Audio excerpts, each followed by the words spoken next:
بسم اللہ الرحمن الرحیم لا یمسہ الا المطہرون، اور قرآن کو غیر اللہ سے پاک ذہنوں کی سوا کوئی نہیں سمجھ سکتا۔ اگر کسی نے قرآن سمجھنا ہے تو اس کو اپنا ذہن غیر اللہ سے پاک کرنا ہوگا۔ احسن حدیث کیا ہے؟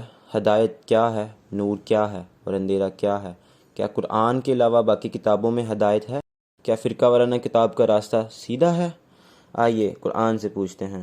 آج کل کا معاشرہ قرآن کو کم بتاتا ہے اور حدیثوں کو زیادہ پیش کیا جاتا ہے اور حدیثوں کو دین بنا لیا گیا ہے، حالانکہ اللہ تعالیٰ نے حدیثوں کو فرض نہیں کیا، اور حدیثوں میں نبی اور صحابہ کا نام لے کر بات کی جاتی ہے۔ تو ہر فرقہ وارانہ نے اپنی اپنی کتاب بنا لی ہے جس کو یہ اپنا اپنا دین سمجھ کے بیٹھے ہیں اور اسی میں مگن ہیں۔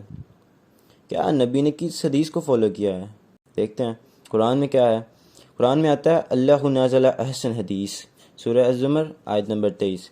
اللہ تعالیٰ نے بہترین کلام قرآن، بہترین حدیث کی بہترین کتاب قرآن نازل فرمائی ہے۔ اب بتائیں کہ کون سی کتاب اللہ نے نازل کی ہے؟ قرآن نازل کیا ہے، یا انسانوں کی لکھی ہوئی کتاب نازل ہوئی ہے، یا حدیثوں کی کوئی کتاب نازل ہوئی ہے؟ اللہ تعالیٰ نے تو قرآن کو حدیث کہہ دیا ہے۔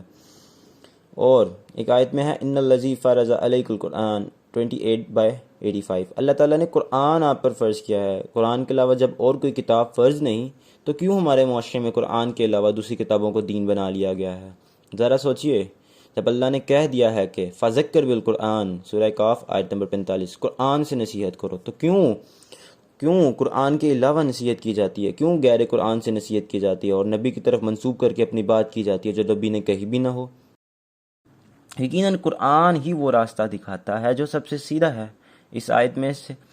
اس آیت سے صاف واضح ہے کہ قرآن سیدھا راستہ دکھاتا ہے، غیر قرآن سیدھا راستہ بالکل بھی نہیں دکھاتا۔ جب قرآن نے کہہ دیا ہے کہ قرآن ہی وہ راستہ دکھاتا ہے جو سب سے سیدھا ہے، مطلب اس کا ہے کہ قرآن کے علاوہ جتنی بھی کتابیں ہیں جن سے یہ ہدایت طلب کرتے ہیں وہ سب، ان کے راستے سب ٹیڑھے میڑھے ہیں، ان پر آپ فلاح نہیں پاؤ گے۔ فرقہ وارانہ کتب اور لوگوں کو چھوڑیں، کیونکہ اللہ نے کہہ دیا ہے سورہ آل عمران آیت نمبر 103، وَتَعْتَصِمُوا بِاللَّهِ جَمِيعًا وَلَا تَفَرَّقُوا، اور سب اللہ کی رسی قرآن کے ساتھ مضبوطی سے جڑ جاؤ، اور قرآن سے الگ نہ ہونا، یعنی فرقہ مت ہونا۔